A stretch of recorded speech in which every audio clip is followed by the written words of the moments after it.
نحمده ونصلي على رسوله الكريم أما بعد فأعوذ بالله من الشيطان الرجيم بسم الله الرحمن الرحيم رب اشرح لي صدري ويسر لي أمري واحلل عقدة من لساني يفقهوا قولي رب زدني علما اللهم ربنا زدنا علما اللهم ألهمني رشدي وأعذني من شر نفسي آمین یا رب العالمین۔ اللہ یستفی، اللہ چن لیتا ہے، من الملائکتی فرشتوں میں سے، رسولن پیغام پہنچانے والے، ومن الناس اور انسانوں میں سے بھی، ان بے شک اللہ اللہ سمیع خوب سننے والا ہے، بصیر دیکھنے والا ہے، خوب دیکھنے والا ہے، مبالغہ کے سیغے ہیں اس وجہ سے، خوب سننے والا، خوب دیکھنے والا۔ تو اب دیکھیں کہ اللہ تعالیٰ نے پچھلی آیت کے اندر یہ بات بیان کی کہ یہ جو مقرب فرشتے ہیں اور انسان بھی مقرب ہو سکتے ہیں، وہ مکھی بھی نہیں بنا سکتے۔ تو پھر اللہ تعالیٰ کے کچھ لوگ ایسے بھی تو ہیں نا جو چنے ہوئے بھی ہیں، فرشتے بھی چنے ہوئے ہیں، تو پھر ان کی عظمت کیا ہوگی؟ تو ان کی عظمت یہ نہیں کہ وہ خالق ہیں اور اللہ کے ساتھ شریک بن جائیں۔ ان کی عظمت یہ ہے کہ اللہ نے فرشتوں میں سے کچھ فرشتوں کو چنا اور ان کو خاص مقصد دیا، انسانوں میں سے کچھ انسانوں کو منتخب کیا اور ان کو ایک خاص مقصد دیا، اور اللہ کے نزدیک سب سے امپورٹنٹ ٹارگٹ، ایم اور انسان کے لیے سب سے بڑا مقصد پیغام پہنچانا ہے۔ اس سے بڑھ کر مخلوق کی عظمت نہیں ہو سکتی کہ اللہ کسی کو لیڈر بنا دے، اللہ کسی کو پیغمبر بنا دے، میسنجر بنا دے۔ تو اگر ہم میں سے بھی کوئی اللہ کی بات سیکھتا ہے اور پھر اللہ کے کلام کو سیکھ کر عمل کر کے آگے لوگوں تک پہنچاتا ہے تو وہ چنا ہوا ہے، اللہ نے اس کو چن لیا۔ اسی لیے تو کہا خیرکم من تعلم القرآن وعلمہ، تم میں سے سب سے بہترین شخص کون ہے؟ جو قرآن کو سیکھتا بھی ہے اور قرآن کو سکھاتا بھی ہے۔ تو بہتر بنے، اور اسی طرح کہ اللہ تعالیٰ جیسے بلائی کا ارادہ کرتے ہیں اسے دین کی سمجھ عطا کر دیتے ہیں۔ تو اللہ کے نزدیک چنے ہوئے بندے کون ہیں؟ جو قرآن یا اللہ کی بات یا اللہ کے نبی کی بات کو آگے پہنچاتے ہیں۔ اللہ کے نزدیک چنے ہوئے بندے وہ نہیں جن کو لوگوں نے شریک بنا رکھے اللہ کے ساتھ، کوئی وہ چاہے بڑے سے بڑا ولی ہی کیوں نہ ہو، اس کا اور اللہ کا ایک سیکرٹ ریلیشن ہے، وہ ہمیں نہیں پتا وہ کیا ہو سکتا ہے، جتنا ہم اس کو اہمیت دیتے ہیں اس سے زیادہ ہو۔ لیکن یہ جو شریک ٹھہرانے والی بات ہے اور سجدہ کرنے والی، کل ہی میں ایک پوسٹ دیکھ رہی تھی کہ شہباز قلندر کی شاید مورتی بنا کر انہوں نے ان کے دربار پہ رکھی ہوئی، اور لوگ جاتے ہیں اور ان کا ہاتھ چومتے ہیں، اور ادھر جو ان کا مقبرہ بنا ہے وہاں پہ سجدہ کرتے ہیں، دعائیں مانگتے ہیں۔ یعنی وہ تمام کام جو کہ نہیں کرنے چاہیے اور جو شرک کے زمرے میں آتے ہیں۔ قرآن پڑھنے والے خود اپنی آنکھوں سے اللہ کی بات کو پڑھتے ہیں، پھر بھی یہ کام ہوتا ہے تو کتنی افسوس کی بات ہے۔ اور وہ اپنی طرف سے عبادت کر رہے ہیں، لیکن اللہ کے ہاں وہ کس قدر گنہگار ہے، یعنی مشرک جس کی معافی نہیں ہے جب تک وہ خود توبہ نہ کرے۔ تو اس لیے اللہ سے دعا کیا کریں، اللہ ہماری نسلوں کو، ہمارے ماں باپ کو، ہمارے رشتہ داروں کو، سب کے لیے آج سے آپ نے اپنی دعاؤں کے اندر یہ ایک دعا شامل کر لینی ہے، یا اللہ میرے عزیزوں کو، میری دوستوں کو، میں جتنے بھی لوگوں کو جانتی ہوں، کسی کو شرک میں مبتلا نہ کیجیے۔ اگر ان میں سے کوئی ہے تو ان کو شرک سے نکال دیں، اور اسپیشلی ان کے لیے دعا کریں نام لے کر کہ اللہ ان کو شرک کی بری حسلت سے نکال دے، کیونکہ دیکھیں چانسز ہی نہیں ہے باقی بچیں گے۔ جنت میں جانیں گے۔ باقی تو جو لوگ مشرک نہیں ہوں گے، اللہ تعالیٰ غفور الرحیم ہے، انسان کو معاف کرنے والا ہے، رتبے آگے پیچھے ہو سکتے ہیں، ٹھیک ہے۔ تو اللہ نے چنا بندوں کو ان کے مقصد کی بنا پر، اس لیے نہیں کہ آپ ان کو مورتی بنا کر اور خدا سمجھ بیٹھے۔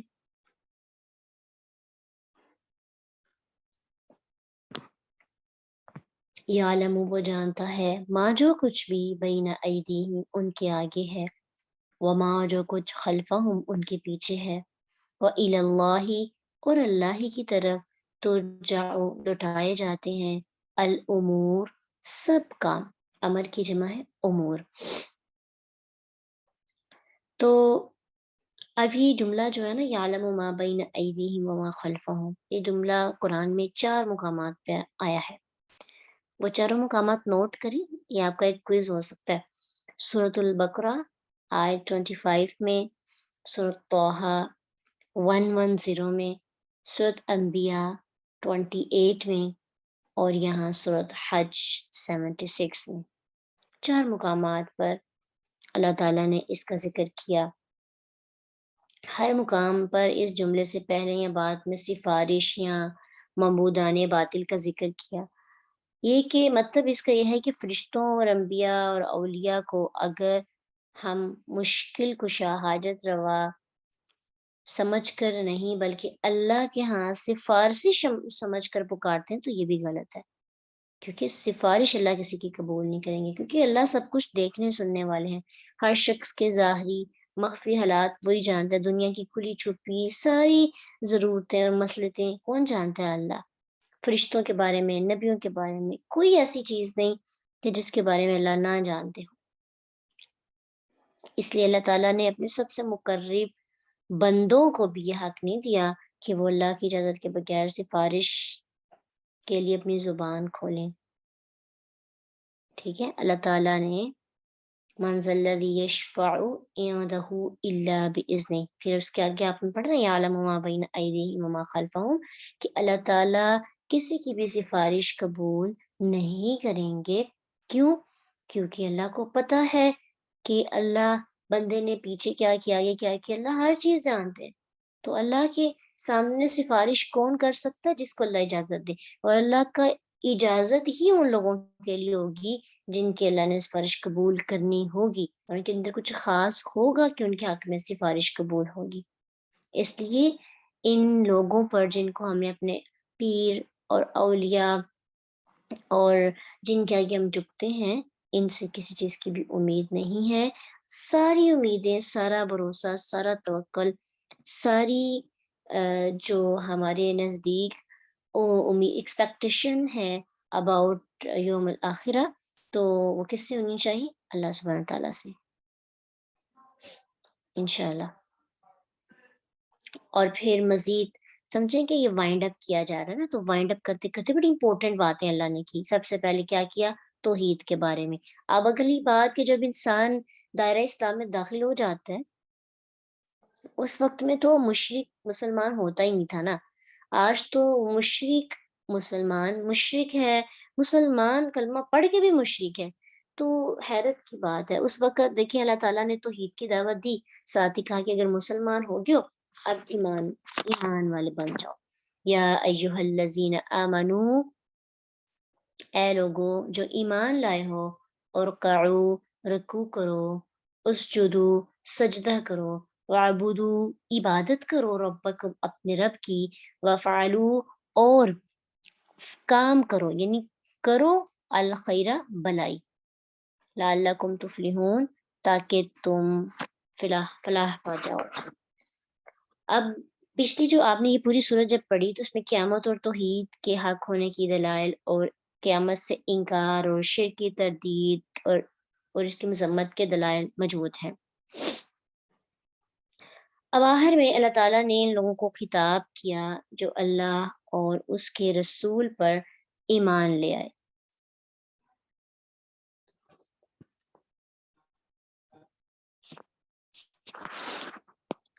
اور ایمان لانے کا ثبوت پیش کیا، ٹھیک ہے، یہ آپ سورت کیا تذکرہ چھوڑیں 255 آیت ہے سورت بقرہ کی، اور اگر آپ کی رہ بھی جائے تو بعد میں ریکارڈنگ سے سن لیا کریں، ٹھیک ہے۔ 25 بھی نہیں ہے، 200 بھی نہیں ہے، 255 ہے۔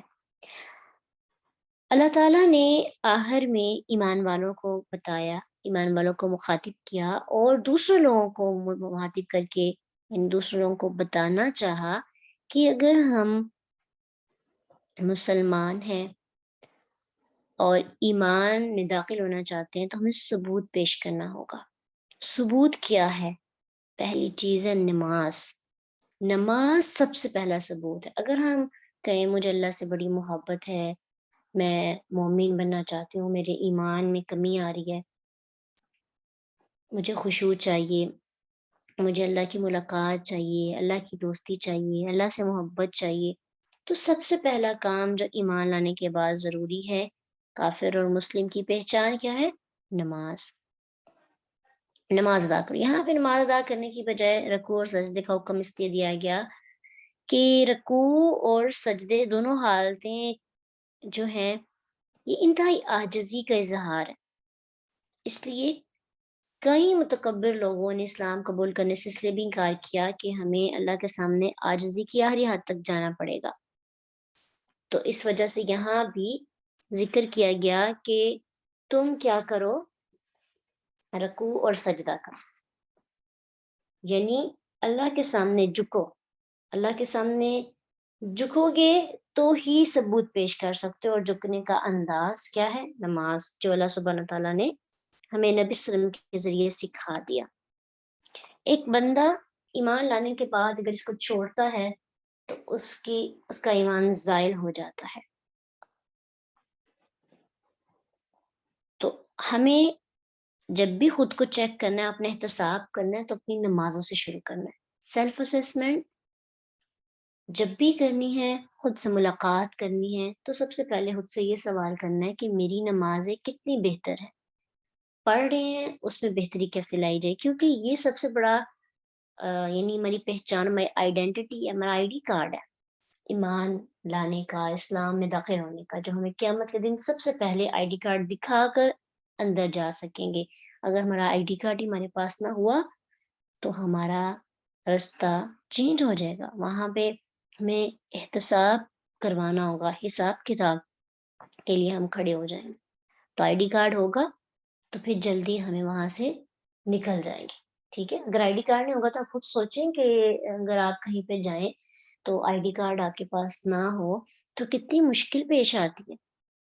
ہو سکتا ہے کہ ہماری آئی ڈی کارڈ نہ ہو تو ہماری جان ہی نہ چھوٹے، کیونکہ مسلمان اور کافر کے درمیان فرق کرنے والی چیز ایک نماز ہے۔ اب یہ نہیں ہے کہ شرک نہیں کر رہے تو ہم کہیں کہ ہم پکے جنتی ہیں، یہ تو اللہ کی مشیت پہ ہے نا، اللہ تعالیٰ کی مرضی پہ ہے، اللہ کا ارادہ، اللہ کی مشیت کیا ہے ہمارے بارے میں ہم نہیں جانتے۔ تو ہمیں کیا کرنا چاہیے؟ ایسا کوئی رسک نہیں لینا کہ ہم وہاں پہ چلیں، اگر ہم گناہگار ہیں تو پھر بھی تو اگر نماز نہیں پڑھتے تو سزا بھگت کر جنت میں جائیں گے نا۔ تو ہم آگ کی ایک چنگاڑی جو ہے وہ برداشت نہیں کر پاتے تو عذاب کیسے برداشت کر پائیں گے؟ اس لیے نمازوں پہ غور کرنا ہے۔ قرآن پڑھتے ہیں تو سب سے پہلا کام اپنی نمازیں مکمل کریں تاکہ ہمارا ہر عمل قابل قبول ہو جائے۔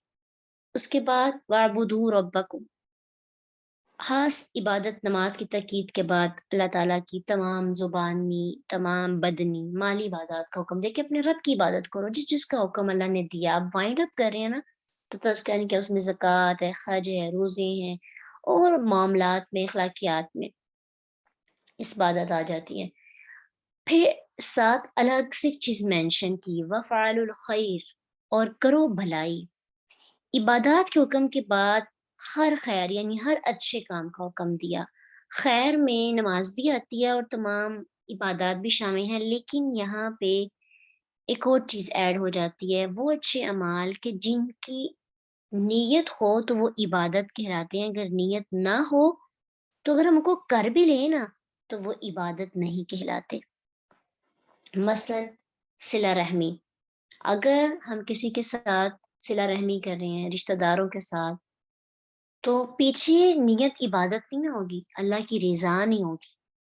اللہ کی رضا کیا ہے کہ میں اگر ان کے ساتھ کچھ کر رہی ہوں تو ان اجری الا علی اللہ، ایکسپیکٹ نہ کریں، ان سے کوئی امید نہ لگائیں کہ ہمیں اس کے بدلے میں یہ ملے گا، بزنس نہیں کریں، اللہ کی رضا۔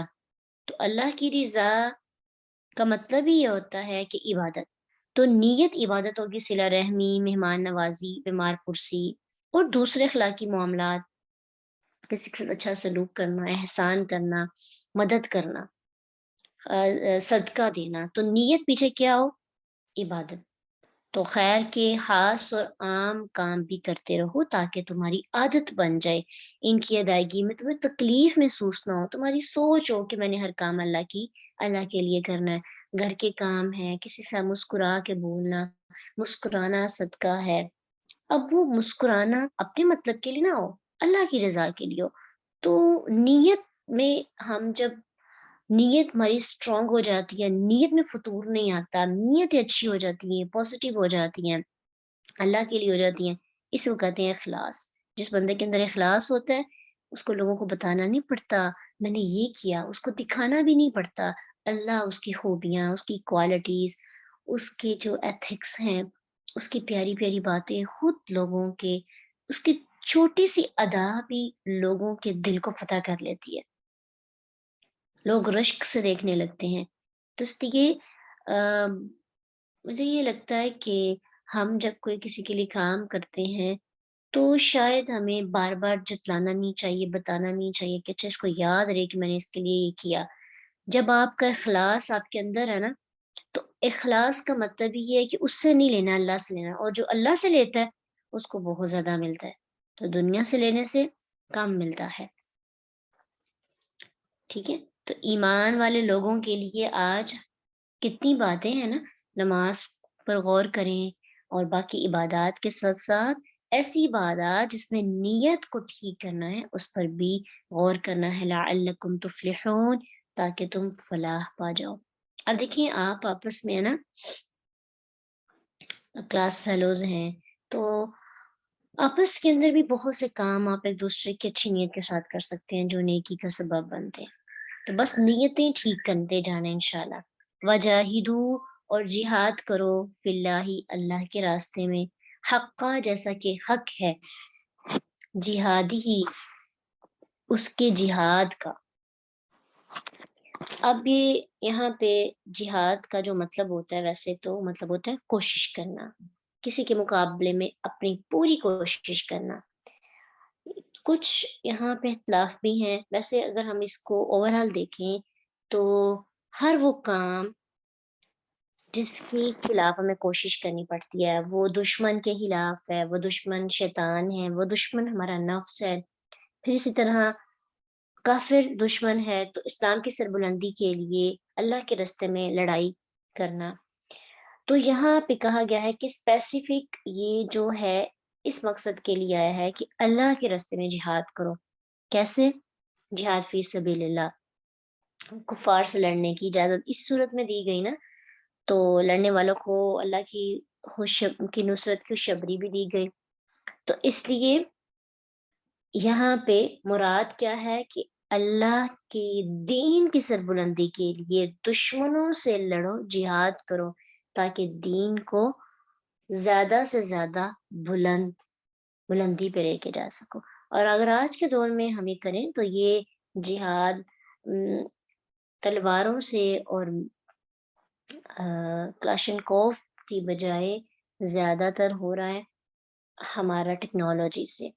ہم میں سے کوئی بھی ٹیکنالوجی سے ریلیٹڈ کسی بھی چیز کے اوپر ایک کمانڈ حاصل کر کے بہترین جہاد کر سکتا ہے۔ بہت آج کے دور میں تو جہاد کی بڑی ڈفرینٹ آپ کو شکلیں نظر آئیں گی۔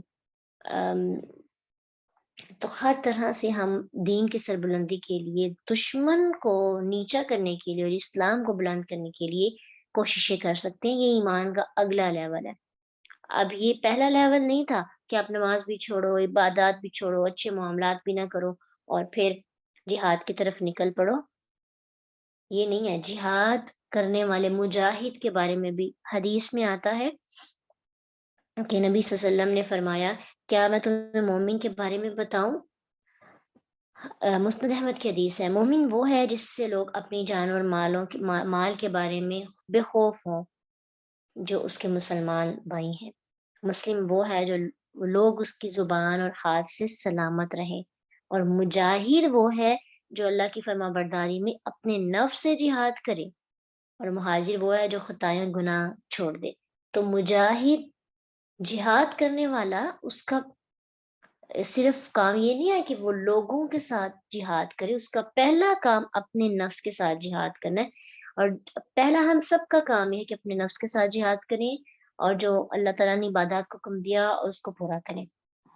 اس کے بعد نیکسٹ اسٹیپ ہمارا لیول شروع ہوتا ہے کہ ہم بڑے لیول کا کام یہ کریں کہ اللہ نے ہمت طاقت دی تو کیا کریں، اللہ کے راستے پہ نکل پڑے، اور دشمنوں کے ساتھ، اللہ کی دین کے دشمنوں کے ساتھ جہاد کریں۔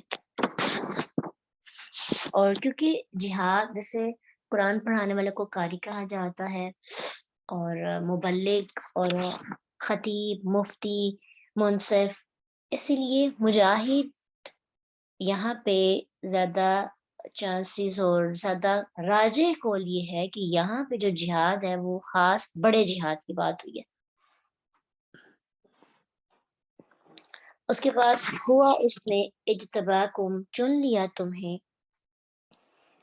اب اس خطاب کے جو اولین مخاطب ہیں وہ صحابہ ہیں رضی اللہ عنہ، کیونکہ انہوں نے اللہ تعالیٰ کے دین کو قبول کیا اور اس کے بعد اس کی سربلندی کے لیے، اس کو پھیلانے کے لیے جہاد کیا۔ تو سب سے پہلے جہاد کے لیے اللہ تعالیٰ نے کس کو چنا؟ صحابہ کو۔ اس کے بعد دیکھیں کہ کتنے سال انہوں نے جہاد کیا، مشرق و مغرب تک انہوں نے اسلام پہنچایا، ایک ایک چیز کے لیے انہوں نے ایفرٹس کی۔ اگر آج ہمارے پاس قرآن ایک اصلی شکل میں ہے تو یہ بھی انہی کی وجہ سے ہے۔ اگر سٹیپ نہ لیا جاتا اس وقت ابوبکر صدیق کی خلافت میں، تو آج ہمارے پاس کس طرح سے یہ قرآن ہونا تھا، ورثہ ضائع ہو جانا تھا۔ اللہ نے حفاظت کا ذمہ لیا اور اللہ نے ان کو ہمارے لیے وسیلہ بنایا۔ اور پھر اس کے بعد جو لوگ ان کے نقش قدم پر چلتے ہیں، دعوت و جہاد کے ساتھ کفر کو مغلوب کرتے ہیں، اسلام کو غالب کرتے رہیں، تو وہ بھی اس کے مخاطب ہیں۔ پھر اس کے بعد یہ آیت صحابہ اور ان کے جو فالوورز ہیں ان کی فضیلت پر ایک زبردست دلیل بھی ہے۔ صحابہ کے بارے میں کچھ لوگ بڑا بغض رکھتے ہیں، زبان درازی کرتے ہیں، تان زنی کرتے ہیں، لیکن اللہ تعالیٰ نے ان کو جو مقام رتبہ دیا شاید وہ ہم سمجھ ہی نہیں سکے۔ پوری امت بھی اس کی مخاطب ہے، جو لوگ اللہ کے دین کو قبول کر کے اس کے لیے نکلے ہوئے ہیں وہ سب یہاں پہ مخاطب ہیں۔ اللہ تعالیٰ نے تمہیں تمام امتوں میں سے چن لیا، تو ایک اس کا یہ بھی مطلب ہے کہ پوری امت کو مخاطب کیا، اور ایک مطلب یہ ہے کہ جو خاص طور پر جہاد کریں ان کو مخاطب کیا ہے۔ وما جعل علیکم، اور نہیں اس نے بنائی تم پر فی الدین، دین کے معاملے میں، من حرجن، کوئی تنگی، یعنی اللہ تعالیٰ نے دین کو تمہارے لیے تنگی نہیں بنایا، آسان بنایا۔ حدیث میں آتا ہے بخاری کی، رسول اللہ صلی اللہ علیہ وسلم نے فرمایا ان الدین یسر، یہ دین آسان ہے۔ اور پھر صحیح بخاری کی ایک اور حدیث جس میں فرمایا کہ تمام دینوں میں سے اللہ کو سب سے پسند ابراہیم حنیف کی ملت پسند ہے، جو سادہ اور آسان ہے۔ اور اللہ تعالیٰ نے سورۃ بقرہ آیت 185 میں بھی فرمایا یرید اللہ بکم الیسر ولا یرید بکم العسر، کہ اللہ تمہارے ساتھ آسانی کا ارادہ کرتا ہے، آسانی کا ارادہ رکھتا ہے، اور تمہارے ساتھ تنگی کا ارادہ نہیں رکھتا۔ ٹھیک ہے، تو اس جملے سے میں یہ پتہ چلتا ہے کہ اللہ سبحانہ تعالیٰ نے دین کو ہمارے لیے ایزی بنایا۔ کوئی یہ نہ سمجھے کہ جہاد کا حکم دے کر دین کو بڑا مشکل بنا دیا ہے۔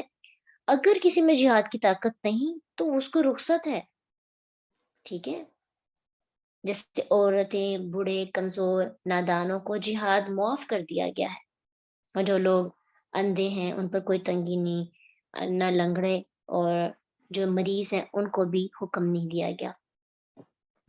تو دین کو میں آسانیاں بھی بہت زیادہ ہیں.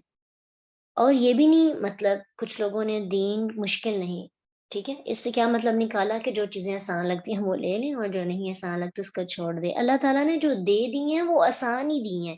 ہم تو اپنے اوپر مشکل بنائیں تو یہ ہماری ایک سوچ ہے، بہانہ ایکسکیوزز پیش کرتے ہیں ہم خود کو. ورنہ دین کو اللہ نے جو بنا دیا وہ ایزی بنایا. اب اس کے اندر مزید آسانیاں نہیں آپ نے ڈھونڈنی.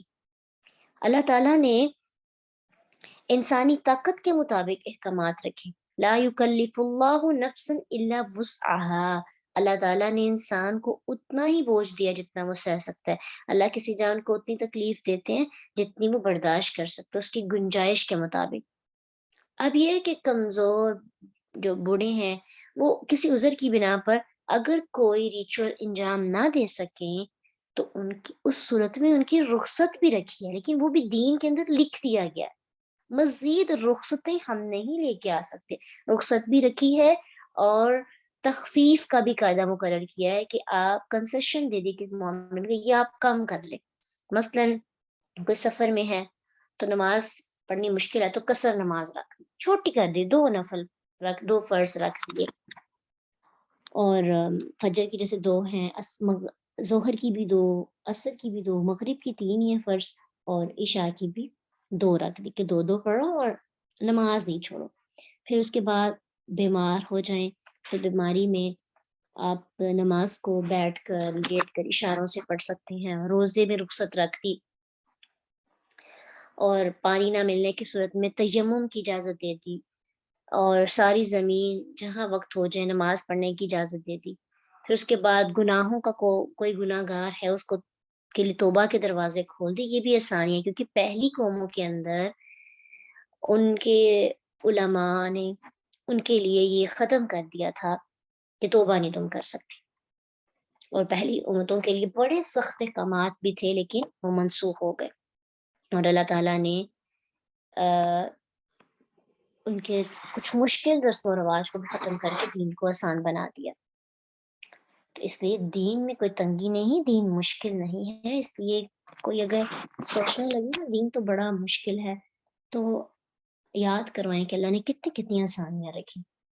ملت ابیکم ابراہیم، یہ دین ہے تمہارے باپ ابراہیم کا. ہوا اس اللہ نے سماکم، نام رکھا ہے تمہارا، المسلمین، مسلمان.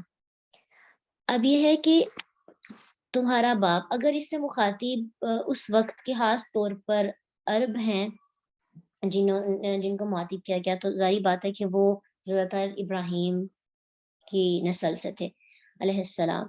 اور اگر ہم سب مخاطب ہیں، ساری امت مخاطب ہے، تو ظاہری بات ہے کہ ہمارے نبی صلی اللہ علیہ وسلم کے باپ ابراہیم ہے، یعنی ابراہیم علیہ السلام کی نسل سے محمد رسول اللہ صلی اللہ علیہ وسلم. اس لیے کہا کہ یہ دین تمہارے باپ ابراہیم کا ہے، یعنی ان کا بھی یہی دین تھا. وہ بھی توحید کی دعوت دیتے رہے اور حنیف مسلمان تھے. اور پھر کہا کہ تمہارا نام اللہ تعالیٰ نے مسلمان رکھا ہے. پہلی کتابوں میں بھی تمہارے اس دین کا نام مسلمان رکھا اور قرآن کے اندر بھی تمہارا نام مسلمان رکھا. اب ادھر سے کچھ لوگوں نے نا ایک چیز ایک فتویٰ نکالنا شروع کیا کچھ سال پہلے کہ مسلمان جو شخص مسلم کے سوا کوئی اور نام رکھتا ہے تو وہ کافر ہو جائے گا.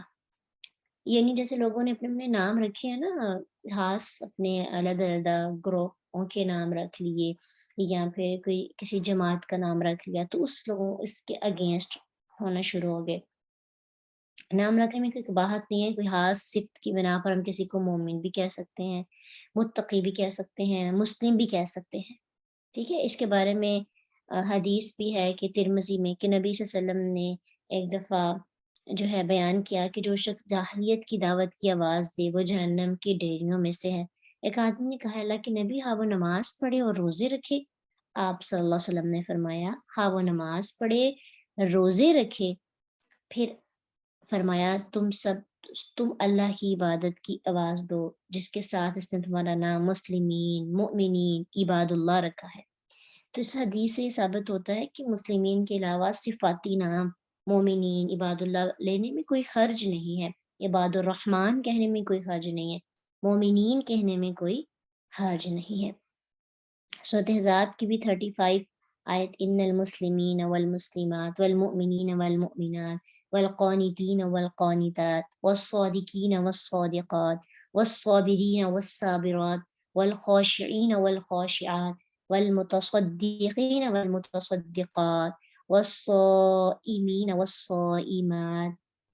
تو یہ نام سارے اللہ سبحانہ تعالیٰ نے، یعنی مسلم مرد مسلم عورتیں، مومن مرد مومن عورتیں، فرما بردار مرد فرما بردار عورتیں، تو یہ سارے جو ہیں ایک خاص صفت کی بنا پر اللہ سبحانہ تعالیٰ نے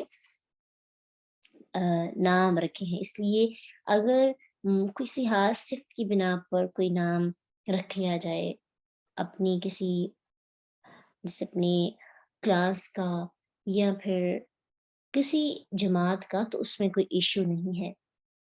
میں قبل، اس سے پہلے بھی، وفی ھذا، اور اس میں بھی، یعنی اس سے پہلے باقی جو کتب تھی اس کے اندر بھی اللہ تعالیٰ نے نام تمہارے دین کا مسلم رکھا، اور وفی ھذا، اس کتاب میں بھی، لیکون الرسول، تاکہ ہوں رسول شہیدن گواہ، علیکم تم پر، وتکونوا، اور تم ہو جاؤ، شہداء گواہ، علی الناس، تمام انسانوں پر۔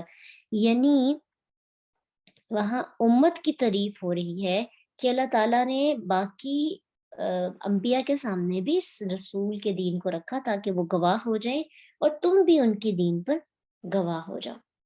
فَأَقِيمُوا الصَّلَاةَ وَآتُوا الزَّكَاةَ، اب اللہ سبحانہ تعالیٰ اس کا جو عطف ہے فَأَقِيمُوا الصَّلَاةَ، یہ پیچھے هُوَ اجْتَبَاكُمْ اور هُوَ سَمَّاكُمُ الْمُسْلِمِينَ پر ہے کہ اللہ تعالیٰ نے تم پر اتنے انعام کیے، تو اب حق بنتا ہے تم اس کا شکر ادا کرو۔ اور شکر کا، اس دن ہم شکر کی بات کر رہے تھے، عملی شکر کی، تو شکر کا سب سے خوبصورت طریقہ کیا ہے؟ اقیم الصلاۃ، نماز قائم کرو، وآتوا الزکوٰۃ، اور زکوٰۃ ادا کرو۔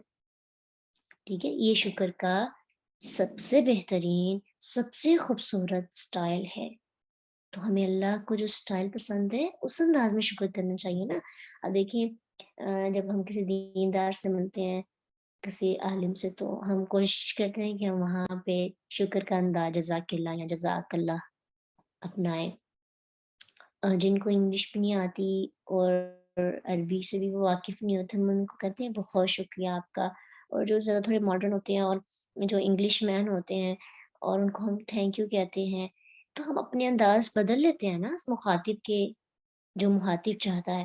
تو ہم اب اللہ کو شکر ادا کر رہے ہیں، تو اللہ کو شکریہ کا طریقہ عاجز ہو جائے، اور اللہ کے سامنے عاجزی کا سب سے خوبصورت سٹائل کیا ہے؟ اقیم الصلاۃ، نماز کو قائم کرنا، نماز کے اندر حسن پیدا کرنا، وآتوا الزکوٰۃ، اور زکوٰۃ ادا کرو، واعتصموا، اور مضبوطی سے تھام لو، کس کو؟ باللہ، اللہ کو، ہوا وہی مولاکم، مولا ہے تمہارا، وہی مددگار ہے، وہی دوست ہے، فنعما، بس کتنا اچھا ہے، المولا، دوست، ونعما، اور کتنا اچھا ہے، النصیر، مددگار۔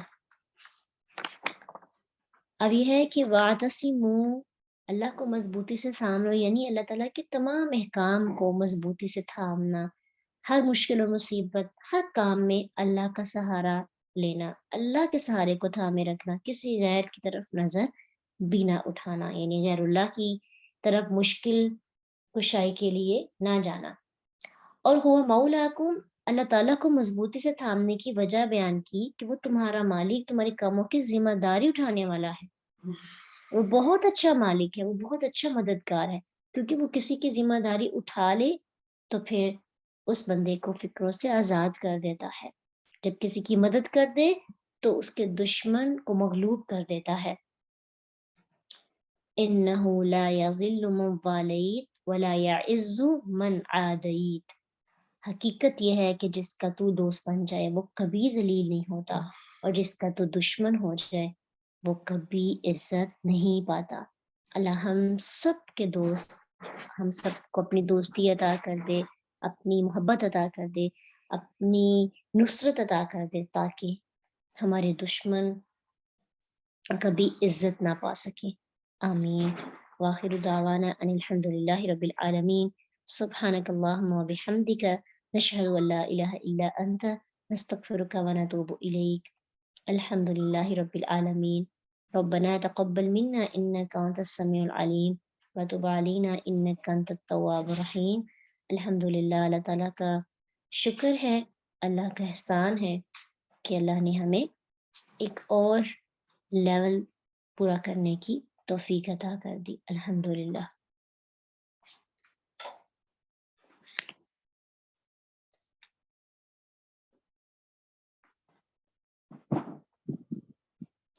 السلام علیکم ورحمۃ اللہ وبرکاتہ.